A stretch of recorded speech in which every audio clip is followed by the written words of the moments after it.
আসসালামু আলাইকুম বন্ধুরা, আশা করি সবাই সুস্থ আছেন। বাংলাদেশের রাস্তায় এবার শোনা যাবে চীনা ট্যাঙ্কারের হুঙ্কার। ভারতের পূর্ব দরজায় শি জিনপিং তার লাল ফৌজকে দাঁড় করিয়ে দিয়েছে। ইসলামাবাদের পর এবার ড্রাগনের নতুন ঠিকানা হতে চলেছে বাংলাদেশ। বঙ্গোপসাগরে ভারতকে ঘিরে ফেলার জন্য তৈরি করা হয়েছে এক ভয়ঙ্কর চক্রবাহু। ভারতের চিকেন নেক্স বা শিলিগুড়ি করিডোরকে কেটে ফেলার জন্য একটা গভীর ষড়যন্ত্র করা হয়েছে। বন্ধুরা, আমেরিকার একটি রিপোর্ট সেই গোপন রহস্য ফাঁস করে দিয়েছে যে কিভাবে চীনের পিএলএ বিশ্বের 21টি দেশে নিজেদের ঘাঁটি করেছে। মানে বর্ডারে এবার শুরু হতে চলেছে একে অপরের খেলা। ভারত ও শিলিগুড়ি করিডোরে নিজেদের নতুন সেনা নামিয়ে দিয়েছে। বন্ধুরা, বলা হয় জিওপলিটিক্স বা ভূরাজনীতির দুনিয়ায় যাদের চেহারায় থাকে নিষ্পাপ ভাব আর হাতে থাকে দাবার চাল, তারাই সবচেয়ে বেশি বিপজ্জনক হয়। আজকের খবরটাও ঠিক তেমনই, যা নতুন দিল্লি থেকে ওয়াশিংটন পর্যন্ত সবার ঘুম হারাম করে দিয়েছে। বাংলাদেশের বর্তমান অন্তর্বর্তী সরকারের প্রধান উপদেষ্টা ডক্টর মোহাম্মদ ইউনূস, যিনি সারা বিশ্বে নোবেল বিজয়ী এবং শান্তির দূত হিসেবে পরিচিত, কিন্তু সেই শান্ত চেহারাটার পেছনে সত্যটা আজ সামনে চলে এসেছে। আর এই বোমা ফাটানোর খবরটি দিয়েছে খোদ বিশ্বের সবচেয়ে শক্তিশালী গোয়েন্দা সংস্থা এবং আমেরিকার প্রতিরক্ষা মন্ত্রণালয় পেন্টাগন। এমন একটি রিপোর্ট টেবিলে এসেছে যা পুরো এশিয়ার নিরাপত্তা ব্যবস্থাকে নাড়িয়ে দিয়েছে। এতদিন ভারত পাকিস্তানকে চীনের দাবার গুটি মনে করত, কিন্তু এখন ভারতের একেবারে গড়ের পাশে ভারতের উঠোনে চীন তাদের সেনা নামানোর প্রস্তুতি নিয়ে ফেলেছে। আমেরিকার রিপোর্টে পরিষ্কার ভাষায় বলা হয়েছে যে চীনের পিপলস লিবারেশন আর্মি বিশ্বের 21 দেশে তাদের নতুন সামরিক ঘাঁটি বা মিলিটারি বেস তৈরি করতে যাচ্ছে। আর এই তালিকার একদম উপরের দিকে নাম রয়েছে বাংলাদেশের। এর মানে হলো এখন চীনা সৈনিক, চীনা মিসাইল এবং চীনা ট্যাঙ্ক ভারতের উত্তর পূর্ব সীমান্ত থেকে মাত্র কয়েক কিলোমিটার দূরে মোতায়েন করা থাকবে। আসুন এবার সেই মার্কিন রিপোর্টের গভীরে ঢোকা যাক, যা ভারতের সাউথ ব্লকে হইচই ফেলে দিয়েছে রীতিমতো। বন্ধুরা, আমেরিকার প্রতিরক্ষা বিভাগ তাদের বার্ষিক রিপোর্টে এক বিশাল দাবি করেছে। তারা বলেছে চীন এখন আর শুধু নিজের সীমানা রক্ষার মধ্যে আটকে থাকতে চায় না, তারা পুরো বিশ্বের সাপ্লাই লাইনের উপর কবজা করতে চায়। রিপোর্ট অনুযায়ী চীন যে 21টি দেশে তাদের মিলিটারি বেস বানানোর পরিকল্পনা করেছে, তার মধ্যে পাকিস্তান, শ্রীলঙ্কা, মায়ানমার এবং এখন বাংলাদেশেও রয়েছে। এগুলো সেই সব দেশ যেখান দিয়ে বিশ্বের সামুদ্রিক বাণিজ্য চলে। কিন্তু ব্যাপারটা শুধু বাণিজ্যের নয়। রিপোর্ট স্পষ্ট বলছে লজিস্টিক ফ্যাসিলিটি বা পণ্য আদান প্রদানের নাম করে ঘাঁটিগুলো বানানো হচ্ছে। সেগুলো আসলে হবে পুরোদস্ত মিলিটারি বেস। চীন এখানে তাদের যুদ্ধজাহাজ থামাবে, সাবমেরিন মোতায়েন করবে এবং তাদের ফাইটার জেটগুলোতে জ্বালানি ভরবে। আমেরিকা মনে করবে এটি একটি গ্লোবাল সার্ভাইলেন্স নেটওয়ার্ক, অর্থাৎ চীন বাংলাদেশে বসে ভারতের প্রতিটি গতিবিধির উপর নজর রাখবে। তারা দেখবে ভারতের মিসাইল কোথায় রাখা আছে, ভারতের নৌবাহিনী বঙ্গোপসাগরে কি করেছে।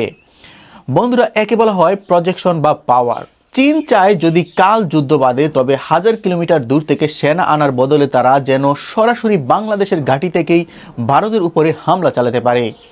এটি এক ধরনের ফরওয়ার্ড মিলিটারি বেস হবে। এবার একটু ভাবুন, এদিকে লাদাখে চীন বসে আছে, অন্যদিকে পাকিস্তানে, আর এখন তৃতীয় দিক বাংলাদেশেও চীনা সেনার উপস্থিতি চলে এসেছে। এটি ভারতকে 3 দিক থেকে ঘিরে ফেলার চীনের সেই স্ট্রিং অফ পালস নীতির সবচেয়ে বিপজ্জনক পর্যায়, যা এখন বাস্তবে পরিণত হচ্ছে। দেখুন, শেখ হাসিনা যতদিন ক্ষমতায় ছিলেন, তিনি ভারতের সাথে সম্পর্ককে প্রাধান্য দিয়েছিলেন এবং চীনকে একটা সীমার বাইরে বাড়তে দেননি। কিন্তু তিনি দেশ ছাড়তেই এবং মোহাম্মদ ইউনূসের গদি পেতেই পুরো খেলা উল্টে গেছে। ইউনূস সাহেব আসতেই চীন ও বাংলাদেশের সম্পর্ক হঠাৎ এত গভীর হয়ে গিয়েছে, যেন গত বছরে হারিয়ে যাওয়া দুই বন্ধু আবার ফিরে পেয়েছে একে অপরকে। আমেরিকান রিপোর্ট এবং প্রতিরক্ষা চুক্তি তথ্য বলছে বাংলাদেশ এখন চীনা অস্ত্রের সবচেয়ে বড় ক্রেতা হয়ে উঠেছে। এটি শুধু ব্যবসা নয়, এটি একটি রণকৌশলগত অংশীদারিত্ব। চীন বাংলাদেশকে কি কি দিয়েছে তা শুনলে আপনি অবাক হয়ে যাবেন। বাংলাদেশি সেনাদের TB5 লাইট ট্যাঙ্ক দেওয়া হয়েছে। দর্শক, এগুলো সেই ভারী ও শক্তিশালী ট্যাঙ্ক যা চীন লাদাখের পাহাড়ে ভারতের বিরুদ্ধে মোতায়েন করেছিল। এবার সেই ট্যাঙ্কগুলো ভারতের উত্তর পূর্ব সীমান্তে দেখা যাবে। এছাড়া চীন বাংলাদেশকে 2টি অত্যাধুনিক সাবমেরিন দিয়েছে, যার জন্য একটি সম্পূর্ণ সাবমেরিন বেসও বানিয়ে দিয়েছে। 2টি নতুন যুদ্ধজাহাজও দেওয়া হয়েছে। এর মানে পরিষ্কার, বাংলাদেশ তাদের সেনাকে ভারতের বিরুদ্ধে লড়াইয়ের জন্য প্রস্তুত করে রাখা হয়েছে। বন্ধুরা, এবার দাদার দ্বিতীয় অংশটি হলো পাকিস্তান। মার্কিন রিপোর্টে স্পষ্ট বলা হয়েছে যে চীন পাকিস্তানের সাথে তাদের সামরিক সম্পর্ককে রক সলিড করেছে। পাকিস্তানকে এখন পর্যন্ত 20টি J-10C ফাইটার জেট দেওয়া হয়েছে এবং মোট চুক্তি হলো 35টি জেটের। কিন্তু চীন এখানেই থামেনি, তারা পাকিস্তানকে তাদের পঞ্চম প্রজন্মের শীতল ফাইটার 31 দেওয়ার অফার দিয়েছে। এছাড়া অত্যাধুনিক সাবমেরিন আর যুদ্ধজাহাজ তো পাকিস্তান পাচ্ছেই। এবার দর্শক ম্যাপটা একটু চোখের সামনে ভাসিয়ে দেখুন। ভারতের পশ্চিমে পাকিস্তান, যারা ইতিমধ্যেই চীনা অস্ত্রে সজ্জিত। ভারতের উত্তরে খুদ চীন বসে আছে, আর এখন ভারতের পূর্বে বাংলাদেশও সেই আছে নিজেকে গড়ে তুলেছে। একে বলে মাল্টি ফ্রন্ট প্রেসার স্ট্র্যাটেজি। চীন চায় ভারত নিজেদের সীমান্তে এতটাই ব্যস্ত থাকুক যে যেন কোনো একটি গ্লোবাল পাওয়ার বা বিশ্বশক্তি না হতে পারে।